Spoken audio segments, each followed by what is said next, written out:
Morning students, स्वागत है आप सभी का हमारे यूट्यूब चैनल साइंस इजी है में। मैं हूं विनय और दोस्तों आज हम पढ़ने वाले हैं एक बहुत ही शानदार टॉपिक। इस टॉपिक में से न केवल आपके एनसीईआरटी का सिलेबस बनता है बल्कि आपके कंपटीशन लेवल में भी बहुत से प्रश्न पूछे जाते हैं। लेकिन दोस्तों मेनली ये टॉपिक पढ़ाने का जो उद्देश्य मेरा रहेगा वो आपका एग्जाम रीट का रहने वाला है, क्योंकि रीट में जो जनरल साइंस आपको दी गई है, सामान्य विज्ञान का जो सिलेबस दिया गया है उसको हम पढ़ाने की कोशिश कर रहे हैं। और कोशिश ये रहेगी कि भाई आपको हर एक क्लास में से एक प्रश्न मिल जाए। आपने जैसा कि बैनर पर देख लिया होगा, यहां हम ऐसी क्लासेस लेने वाले हैं इंपॉर्टेंट टॉपिक्स की जहां से सीधा प्रश्न आएगा, और कोशिश करेंगे कि आपके जो रीट का हर एक टॉपिक आपको दिया गया है उसकी हम बात करें, उसकी हम चर्चा करें और उससे संबंधित प्रश्नों को हम यहां सोल्व करवाने की कोशिश करें। तो सबसे पहले हम फिजिक्स स्टार्ट करने वाले हैं यहां पर, और जो आज का हमारा टॉपिक रहेगा भाई वो है आपका बल। बल यानी फोर्स। ठीक है भाई, तो आज हम फोर्स के बारे में रेयरली चर्चा करने वाले हैं। आपके सिलेबस में भी दिया गया है कि आखिर फोर्स क्या होता है और जो फोर्स है उसके प्रकारों का भी हम वर्णन करेंगे। तो बने रहना हमारी वीडियो में। चलो हम शुरू कर देते हैं भाई। देखो, बल की जब भी बात की जाती है, किसी वस्तु को या किसी भी पिंड को खींचा जाता है या उस पर धक्का लगाया जाता है तो हम ये कहते हैं कि भाई क्या हो रहा है, बल लगाया जा रहा है। यानी किसी वस्तु को खींचना और धक्का देना बल कहलाता है। लेकिन दोस्तों वास्तविकता में अगर बल की परिभाषा की बात की जाए तो बल से मतलब हम मान सकते हैं कि एक ऐसा बाह्य कारक, बल एक ऐसा बाह्य कारक है कि इस बाह्य कारक को जब किसी भी वस्तु पर आरोपित किया जाए, मान लीजिए कि ये कोई वस्तु है भाई, जब कोई बाह्य कारक, ऐसा बाह्य कारक जिसे किसी वस्तु पर आरोपित करने से वो वस्तु क्या हो जाए भाई, अपनी स्थिति में परिवर्तन कर ले। अगर किसी बाह्य कारक को लगाने पर वस्तु अपनी स्थिति में परिवर्तन कर ले, जैसे शुरू में तो भाई ये यहां पर थी ए स्थिति और इसकी बी स्थिति हो गई भाई, ये खिसक कर कहां चली गई, यहां चली गई। यानी कि वस्तु ने क्या कर लिया, अपनी स्थिति में परिवर्तन कर लिया। तो हम कह सकते हैं कि ये जो बाह्य कारक है भाई, ये क्या है, ये बल है। ठीक है, बात समझ में आई कि भाई जब भी हम किसी भी वस्तु को खींचकर, धक्का देकर या कोई बाह्य कारक लगाकर इस प्रकार से विस्थापित करें कि उसकी स्थिति में परिवर्तन हो जाए। दोस्तों ये स्थिति में परिवर्तन उसकी गति में हो सकता है, उसकी स्थिति में हो सकता है कि भाई पहले ए पर थी अब वो बी पर चली गई। इसके अलावा उसके आकार में भी हो सकता है, यानी अगर कोई इतनी बड़ी वस्तु उसको दबाकर अगर छोटा किया जा रहा है तो दाब भी एक प्रकार का क्या है, बल ही तो है। तो हम कह सकते हैं कि ऐसा बाह्य कारक जिसको लगाने पर वस्तु की स्थिति में परिवर्तन हो जाए तो उस बाह्य कारक को हम क्या कहेंगे भाई, बल। उसे हम क्या कहते हैं, बल कहते हैं। बिल्कुल सिंपल बातें हैं। चलो भाई, वेरी गुड। तो ये बात हो गई बल के बारे में। अब देखो, बल के अगर सूत्र की बात की जाए कि भाई बल का सूत्र किस प्रकार से दिया जाता है, तो बल को सबसे पहले F से तो भाई प्रदर्शित किया जाता है। साधारण बल की हम बात करें तो बल को F से प्रदर्शित किया जाता है, F यानी फोर्स। और जो बल है उसकी परिभाषा और उसके साथ ही उसका सूत्र हमें दिया था भाई न्यूटन के गति के दूसरे नियम ने। मैं यहां लिख देता हूं, न्यूटन के गति के दूसरे नियम से। तो भाई न्यूटन की गति का जो दूसरा नियम है उस नियम से हमें बल का सूत्र मिला था। और न्यूटन की गति का दूसरा नियम यह कहता था कि किसी भी वस्तु पर जब बाह्य बल आरोपित किया जाता है तो वो उसके संवेग में परिवर्तन की दर के क्या होता है भाई, समानुपाती होता है। लेकिन हमने क्या किया, इस संवेग को बस तोड़कर लिख लिया, यानी इसकी अपन ने आगे की तरफ बढ़ा दिया। जैसे P का मतलब होता है ma, यहां पर m क्या है भाई, हाँ बताइए, हाँ P का मतलब mv, बिल्कुल सही भाई। P यानी है आपका संवेग। तो यहां पर अगर संवेग में परिवर्तन की दर की बात हुई है तो भाई P की वैल्यू जब यहां रखी गई, फिर से सुन लीजिए, मैं सारी चीजें समझा दूंगा भाई, आप एक बार 2 मिनट के लिए बस सुनने का काम कीजिए कि ये न्यूटन की गति का दूसरा नियम था। और न्यूटन की गति का दूसरा नियम कहता था कि किसी भी वस्तु पर जब बाह्य बल आरोपित किया जाता है तो वो उसके संवेग में परिवर्तन की दर के समानुपाती होता है। मैंने लिख लिया, जहां पर P आपका है संवेग, क्या है भाई, P आपका संवेग है, और संवेग होता है P बराबर mv, यानी संवेग का सूत्र है द्रव्यमान गुणा वेग, m गुणा v। ठीक है, तो यहां अगर मैं इसमें ये वैल्यू पुट करता हूं तो F हो जाता है भाई आपका mv, रख दे इसकी जगह तो d/dt और ये हो गया mv। ठीक है, हमने क्या किया, m को आगे ले लिया तो F d/dt, m तो आगे आ गया और ये अवकलन हुआ है भाई आपका v के सापेक्ष, तो v का अवकलन करने पर F बराबर आ जाता है ma। आपको ये इतनी चीजें याद नहीं करनी, आप सिंपल इतना याद कर सकते हैं कि बल का जो सूत्र है वो हमें गति के कौन से नियम से मिलता है भाई, दूसरे नियम से मिलता है। आपके एग्जाम में बस इतना ही पूछा जाएगा कि न्यूटन के गति के दूसरे नियम से हमें क्या प्राप्त हुआ, ये बल का सूत्र F बराबर ma प्राप्त हुआ। ये तो मैंने आपको प्लस में एक्स्ट्रा में करवा दिया भाई, ये आगे की कक्षाओं में आता है कि संवेग में परिवर्तन की दर बल के समानुपाती होती थी। यहां पर देखो P बराबर mv संवेग का सूत्र है इस वाले P का, जब इस P बराबर mv को इसमें रखा गया तो हमें प्राप्त हुआ ये वाला फॉर्मूला। अब इस फॉर्मूले में देखो m और v है तो द्रव्यमान तो निश्चित राशि है ना भाई, कोई भी पिंड है उसका द्रव्यमान तो नहीं बदलता, तो उसके वेग में परिवर्तन होता है बल लगाने से, तो इसलिए m को तो मैंने आगे ले लिया कि भाई साहब द्रव्यमान तो बदलेगा नहीं, लेकिन d/dt वेग तो बदलेगा, तो वेग बदला है इसलिए dv/dt और वेग में परिवर्तन की दर ये हो जाती है त्वरण, तो F बराबर हो गया ma। आई बात समझ में? तो यहां हमें जो सूत्र मिला बल का भाई, वो सबसे पहले ये सूत्र मिला, अगर किसी वस्तु की स्थिति में परिवर्तन हो रहा है तो बल का सूत्र हमें प्राप्त होता है F बराबर ma। ठीक है, F बराबर ma हमें सूत्र मिल गया, किससे भाई, इस न्यूटन की गति के दूसरे नियम से। आ गई बात समझ में? अब देखो इस सूत्र का हमने पूरा पोस्टमार्टम कर दिया। यहां पर F है आपका द्रव्यमान, m है आपका द्रव्यमान, F है आपका फोर्स यानी बल, और A है भाई आपका त्वरण। ठीक है, ये तीन चीजें हमें मिल गई, यानी कि फोर्स एक कैसी राशि है भाई, फोर्स एक सदिश राशि है, और ये जो सदिश राशि है वेक्टर क्वांटिटी है, और यह द्रव्यमान और त्वरण का गुणनफल होती है। ठीक है भाई, अगला काम आता है मात्रक का, कि आखिरकार इस बल का मात्रक क्या होता है, मात्रक यानी इसकी यूनिट क्या होती है। तो देखो इसकी यूनिट हम निकाल लेते हैं भाई, देखो यहां लिखा हुआ है द्रव्यमान, तो द्रव्यमान को हम लेते हैं किसमें, किलोग्राम में। ऐसा ही मात्रकों में द्रव्यमान को किलोग्राम में लेते हैं, बिल्कुल सही। अब बात करें त्वरण की, तो भाई त्वरण को लिया जाता है मीटर प्रति सेकंड स्क्वायर में, बीच में गुणा का निशान, इस वजह से। तो यहां पर किलोग्राम इंटू मीटर प्रति सेकंड स्क्वायर आ गया भाई किसका मात्रक, बल का मात्रक। देखो ये त्वरण का मात्रक कहां से आया, ये भी देख लो कि भाई वेग होता है द्रव्यमान बटे, हाँ भाई त्वरण होता है वेग बटे समय, यानी वेग में परिवर्तन की दर ही तो त्वरण होती है। अब यहां पर वेग का मात्रक आप सभी जानते हो मीटर प्रति सेकंड में नापते हैं साहब वेग को, तो और t है यानी सेकंड है, तो एक और सेकंड हो गया स्क्वायर, यानी किलोग्राम इंटू मीटर प्रति सेकंड स्क्वायर हो गया भाई किसका मात्रक, आपके बल का मात्रक। अब भाई हुआ क्या कि इतना बड़ा मात्रक बार बार लिखने की कोशिश करनी थी। अगर किसी ने किसी पर बल लगाया, पांच इकाई का बल लगाया, तो वहां हम इसको लिखते 5 किलोग्राम इंटू मीटर प्रति सेकंड स्क्वायर, जो कि बहुत बड़ा मात्रक हो जाता। इसलिए इन सबको यदि इकाई कर दिया जाए 1 किलोग्राम, 1 मीटर और 1 सेकंड स्क्वायर, तो आंसर बनता है न्यूटन। तो इसको क्या मान लिया गया, न्यूटन मान लिया गया, और एन से प्रदर्शित करने लग गए। यानी अब बल का मात्रक हमें मिल गया था क्या, एक नया मात्रक न्यूटन। अब बार बार इसको लिखने की जरूरत नहीं है, सीधा ही आप प्रयोग में ले ले भाई 1 न्यूटन लगाया, 2 न्यूटन लगाया, 10 न्यूटन लगाया, तो बल का मात्रक हमें यहां से प्राप्त हुआ था न्यूटन। ठीक है, ये न्यूटन तो है आपका एसआई मात्रक। कौन सा मात्रक है भाई, एसआई मात्रक। एक सीजीएस मात्रक और होता है बल का, उसकी बात भी मैं यहां पर कर देता हूं आपके लिए भाई। सीजीएस मात्रक होता है डाइन। क्या होता है, डाइन। बल का सीजीएस मात्रक, ये डायन नहीं है, ये डाइन है, DYNE।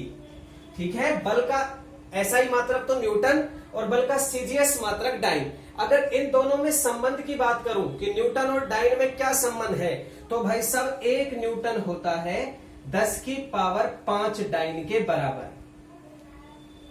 ठीक है, 1 न्यूटन का मान 10 की पावर 5 डाइन, यानी कि डाइन एक छोटा मात्रक है, सीजीएस मात्रक है, और ये एसआई मात्रक है।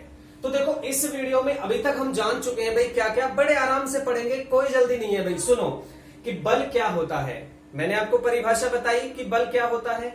इसके सूत्र की अगर बात करें तो सूत्र हमें न्यूटन की गति के दूसरे नियम से मिला था, और न्यूटन की गति का दूसरा नियम ये रहा भाई कि संवेग में परिवर्तन की दर बल कहलाती है।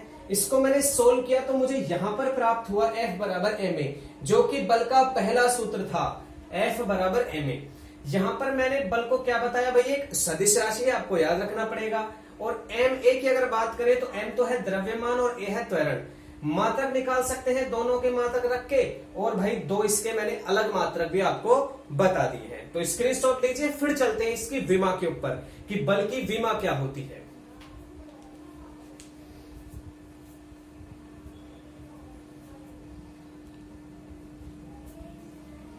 हाँ भाई मिटा देते हैं इसको और फिर बात करते हैं बल की विमा के बारे में। वहां से भी आपका प्रश्न आता है, और भाई बल की विमा तो ऐसी विमा है, ऐसी डायमेंशन है जो आपको याद ही कर लेनी चाहिए। बल की विमा याद करने से आपके बहुत सारी विमा याद हो जाती हैं सीधे ही। देखिए कैसे, भाई बल की परिभाषा हो चुकी, आपको मैंने बल का सूत्र निकालना बता दिया, आपको बल के मात्रक बता दिए। अब हम बात कर रहे हैं बल के विमा के बारे में। चलिए भाई, विमा किसकी विमा भाई, बल की विमा। विमा होती है डायमेंशन, यानी भाई किसी भी भौतिक राशि को जब हम प्रदर्शित करते हैं तो एक ऐसा कोड होता है जो उनके मात्रकों की सहायता से निर्मित किया जाता है। तो केवल कोड को बोलने से उसकी पूरी जानकारी मिल जाती है। जैसे आपकी कक्षा में रोल नंबर होते थे, वैसा ही होता है आपके विमा। तो यहां बल की विशेष विमा है और उसको निकालने का तरीका है बहुत आसान। देखो, निकाली जाती है मात्रकों से। क्या आप बल का मात्रक जानते हैं? हाँ सर जानते हैं, न्यूटन। अरे भाई न्यूटन तो हमने निकाला था, किसकी सहायता से निकाला था? किलोग्राम इंटू मीटर प्रति सेकंड स्क्वायर। क्या इसी से निकाला था क्या? बिल्कुल सही, इसी से निकाला था। अब देखो विमा निकालने के लिए हम क्या करते हैं भाई, सबसे पहले तो लगाते हैं बड़ा ब्रैकेट। विमा हमेशा बड़े ब्रैकेट में होती है। इसके बाद इसके अंदर लिखे जाते हैं मूल मात्रक। मूल मात्रक संख्या में 7 होते हैं। अगर आप नहीं जानते तो डिस्क्रिप्शन में लिंक मिलेगा, वो वीडियो देखिए, वहां से आपको पता चलेगा कि मूल मात्रक कितने होते हैं। लेकिन अभी आप याद रख ले कि मूल मात्रकों की संख्या 7 होती है। यहां देखो हमारे कौन कौन से मूल मात्रक काम आ रहे हैं। एक काम आ रहा है m।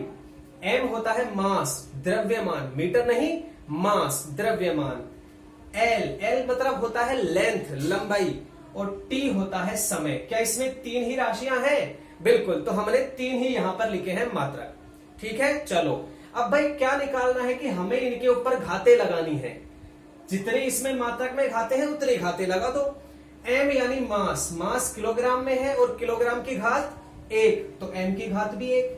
l यानी लेंथ, यानी मीटर में है, तो लेंथ की घात भी 1।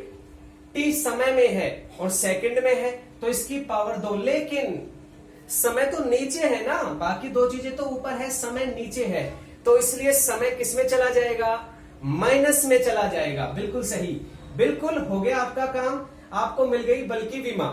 मात्रक हो गया किलोग्राम इंटू मीटर प्रति सेकंड स्क्वायर, न्यूटन या डाइन, और विमा हो गई m1 l1 t-2। ऐसे बोलेंगे इसको, m1 l1 t-2। ठीक है, तो बल का मात्रक और विमा आप सीख चुके हैं। लिख लीजिए इसको भी।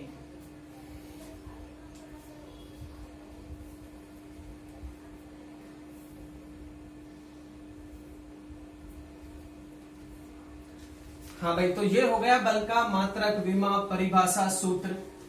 ठीक है, अब अगली जो चीज आती है वो आती है भाई बलों के प्रकार। देखो, अगर बलों के प्रकारों की बात करें तो वास्तविक रूप से तो बलों को 2 तरीके से बांटा गया है। 2 तरीके से।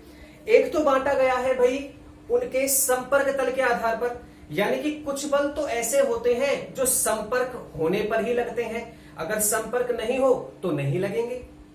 कुछ बल तो संपर्क पर लगते हैं, कुछ बल ऐसे होते हैं जो बिना संपर्क किए भी लग जाते हैं। जैसे ये 2 वस्तुएं रखी तो इनको टच नहीं किया, फिर भी इनके बीच बल लग रहा है, तो वो तो असंपर्क वाले बल। तो उनके संपर्क तल के आधार पर 2 भागों में हो गए, संपर्क बल और असंपर्क वाले बल। ठीक है, दूसरी बात करें संतुलन के आधार पर, तो संतुलन के आधार पर भी 2 प्रकार के बल होते हैं। मैं यहां लिख देता हूं, देखो, संतुलन के आधार पर। तो भाई संतुलन के आधार पर भी बलों के दो प्रकार होते हैं, और बात करें संपर्क तल के आधार पर,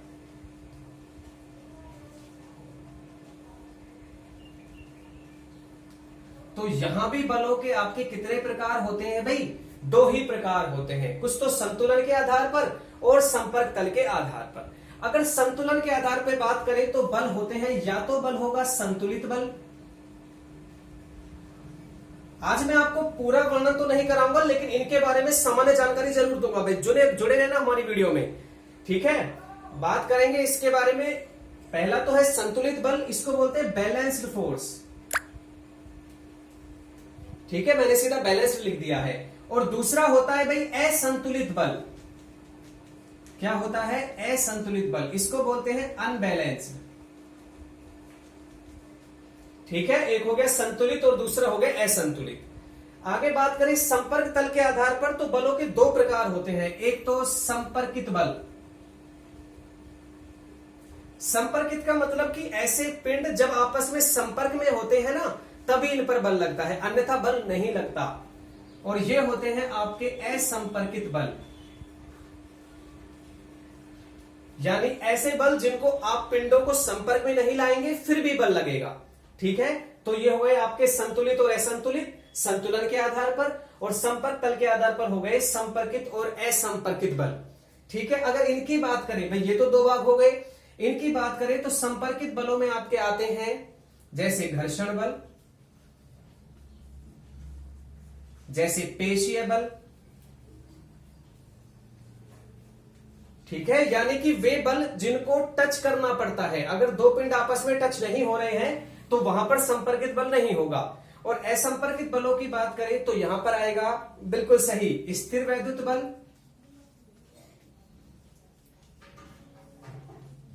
गुरुत्वाकर्षण बल, चुंबकीय बल।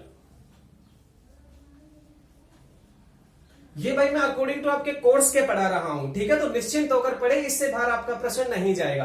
तो यहां हमने बात की भाई संतुलन के आधार पर ये दो प्रकार हो गए, और संपर्क तल के आधार पर भी ये दो प्रकार हो गए, संपर्कित और असंपर्कित। फिर इनको पहले कुछ भागों में बांट दिया है। हम इन हर एक बल की पूरी चर्चा करेंगे और इससे बाहर कुछ भी नहीं होगा, बस आप जुड़े रहिए हमारे साथ। भाई इन दोनों बलों की बात कर लेता हूं। सबसे पहले देखो, संतुलित बल का तात्पर्य है कि ऐसे दो बल किसी वस्तु पर लगाए जाएं, अगर उन दोनों बलों की दिशा तो विपरीत है, एक इधर लग रहा है एक इधर लग रहा है, लेकिन अगर दोनों का परिमाण समान है तो क्या वस्तु हिलेगी? बिल्कुल नहीं हिलेगी। जैसे मान लीजिए ये आपका है कोई भी वस्तु, और इस पर एक बल इधर की तरफ से, दूसरा बल इधर की तरफ से दबा की ओर लगाया जा रहा है, केंद्र की ओर, और ये दोनों ही बल क्या है? समान मात्रा में है, इधर से भी 10 न्यूटन इधर से भी 10 न्यूटन। तो क्या ये वस्तु आपकी विस्थापित होगी? नहीं होगी। इसलिए इस पर लगाया गया परिणामी बल, रिजल्टेंट फोर्स कितना हो जाएगा? 0 हो जाएगा। और इन दोनों बलों को क्या कहेंगे हम? संतुलित बल, ठीक है, बैलेंस्ड फोर्स। बात करें असंतुलित बल की थी, भाई दो बल लगाए जा रहे हैं, विपरीत दिशा में भी हो सकते हैं, लेकिन इन दोनों का परिमाण समान नहीं होना चाहिए। जैसे मान लीजिए अगर ये 10 न्यूटन का है तो ये 5 न्यूटन का होगा। अब जैसे ही लगाऊंगा तो ये इसको इधर खिसका देगा। क्यों? क्योंकि ये बल कमजोर था, इसका मान कम था। तो अगर दो बल इस प्रकार से लगाए जाए कि दोनों बलों के बीच में क्या हो जाए? परिमाण समान नहीं हो। और संतुलित बल तभी होगा जब दोनों का परिमाण समान और विपरीत दिशा में लगाए जा रहे हैं। तो एक पॉजिटिव और एक नेगेटिव, दोनों फोर्स 0 कर देते हैं। तो परिणामी बल क्या होता है? इसमें 0 होता है, इसमें रिजल्टेंट फोर्स 0 नहीं होता है, ठीक है। इन दोनों की और चर्चाएं करेंगे नेक्स्ट वीडियो में, मैं आपको पूरी तरीके से समझाऊंगा और इनके बारे में भी हम पूरी चर्चा करेंगे। तो आज के लिए भाई रखते हैं इतना ही। अगर आपको वीडियो पसंद आया हो तो वीडियो को लाइक करें, हमारे चैनल को सब्सक्राइब करें, और आपका कोई भी सवाल है तो मुझे कमेंट बॉक्स में कमेंट करके बताएं। ये पूरा हमारा चलेगा भाई, सारी क्लासेस लेंगे और इसमें बहुत सारे टॉपिक आपको करवाए जाएंगे। तो बने रहिए हमारे चैनल के साथ। Thank you so much.